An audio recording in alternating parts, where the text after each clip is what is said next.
Hello and welcome to Talking Defense, Rafael's Defense Magazine. Every program is dedicated to a different subject with all relevant experts, data and aspects here in the studio and from around the world. And today, air-to-air missiles.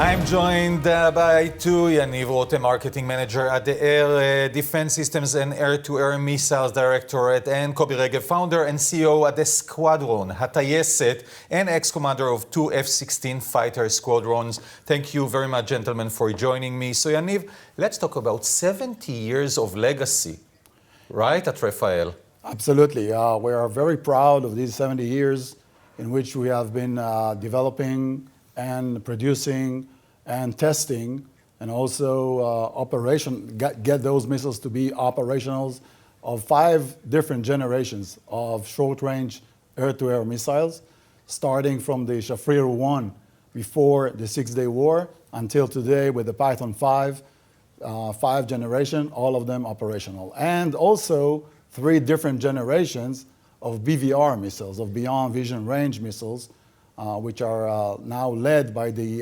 iDerby ER, which is the new guy in the family. So let's speak briefly about those two families and the changes, because you've squeezed 70 years into 2 sentences. Okay. The short-range missiles are meant for dogfights, basically.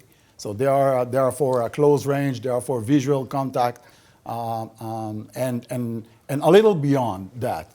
For instance, the Python 5 is in the middle, just in the middle of the 2 families, because on one hand, it can handle very short range, high maneuverable capabilities. And on the other hand, you can also shoot it to some medium ranges, which is very close to BVR, because it's got the lock-on after launch capability, meaning it can lock on the target after it is already airborne, it is already shot from the interceptor aircraft. So Kobi, thanks for joining us. You used to see pilots in the eye, as you used to say, dogfights, and currently, you shoot them down from hundreds of miles. It's a whole different ballgame. Yes, Yoav, good evening. So the history of the Israeli Air Force and the heritage go long back ago, with air-to-air combat and showdown, and Rafael was really a major factor in those successes in the past. You remember 82, it was really the last time that we really engaged enemy aircraft. The Israeli Air Force has shot down around 90, 100 Syrian aircraft, and this is the last time they dare to challenge us. But even today, we are using the air-to-air missiles in the operational arena, mainly against small UAV that are being launched from Gaza Strip, from Lebanon by the Hezbollah, and also by Iran from Syria. So the missiles were relevant in the past, they're relevant even today, and we can speak why they're relevant maybe later on. No, let's do that, because you've mentioned the current battlefield. Currently, we hear of possible attacks from Yemen, for example, sending UAVs or cruise missiles. We've seen the Saudi oil fields being attacked from Iran. So, Kobi, it's totally relevant to Israel, to the Americans, to everyone. Yes, you're totally right. We now hear on the news the motivation of Iran to retaliate upon about Soleimani. And one of the scenarios are launching cruise missiles toward Israel. Cruise missiles, I don't know if you know, but it's a really challenging weapon against us because they fly very, very low, very, very fast, and usually they are challenging our air defense systems. The main element that we can confront them is by using aircraft that will detect them because they are flying in a high level. And we will have to use air-to-air missiles in order to shoot them down from the air. Will be the main course. So again, it is relevant and it brings an edge for several Yes. of our operational challenges. So, Yaniv, I want to ask you, I mean, it started as a weapon against aircrafts, and currently, as we hear from Kobi, it's not only aircrafts, it's missiles, it's UAVs. I mean, those weapons are being used for a variety of missions. Absolutely. They're meant to actually get off the air everything that is flying out there. And their lethality is good enough for all those kind of systems. As a matter of fact, a cruise missile is a particular point, is a particular working point of an aircraft. So in a way, it is a small aircraft. I want to rely on both of your experience, starting with you, Yaniv. Looking at the battlefield, which has changed dramatically because of the range, because of the intelligence, because of the weaponry that you produce today is totally different and much more technological and capable of. Does it change the pilot itself? Do you need to be better? Or maybe everybody can be a pilot because the system is so advanced, so you can be less good? I think you have to be better.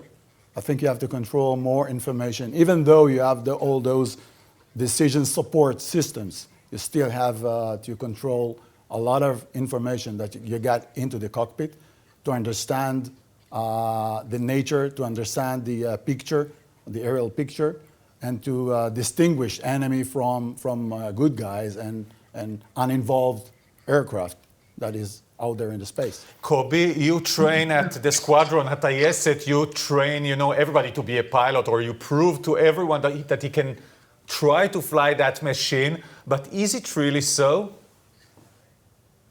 Look, today technology really helps the pilot to really focus on the mission rather to focus on other elements, and it give you an edge. On the other hand, you have a battlefield that are now becoming more complex. The threats are more dense. So I think that the complexity today is much more complex than it was in the past. But in the end, it's mainly regarding the pilots. Let's say that, in the good old days, when you were a knight sitting on a horse, holding your spear in a duel. So the outcome was, first of all, about your ability as a knight to perform, but you need to use a good technology. I mean, your spear need to be balanced. It need to be longer. It give you an edge. You can fire first upon your enemy, give you an edge in the battlefield, and it help you to be more successful on your missions. So Yaniv, I want to ask you what lies in the future for the air-to-air missiles, because it seems like we've reached everywhere. I mean, we're at the end. That's exactly what we have been saying like 50 years ago. I mean, every generation thinks that this is it, this is over, and we always find the next step, the next generation. So we are working on some new products. One of them is the iDerby ER, which is the newest guy in the BVR family. We use special technology developed by Rafael that we called two-pulse rocket motor, meaning two different pulses that you can actually decide when you need the second pulse. The first, of course, you need it when you launch it. But the second pulse, you decide, the flight control system decide when to ignite it. And then you can optimize the flying path of the missile and optimize the management of the energy of the missile in order to gain extra range for that. So with the same dimensions and almost the same weight, we're coming up with a missile that is more than 100 kilometers in range for head-on situations. So that's the future. It will never end. Yaniv Rotem, Kobi Regev, thank you so much both for joining me today. And that's all from us. Today we'll be back shortly with another edition of Talking Defense. Until then, stay safe and stay tuned. Bye-bye.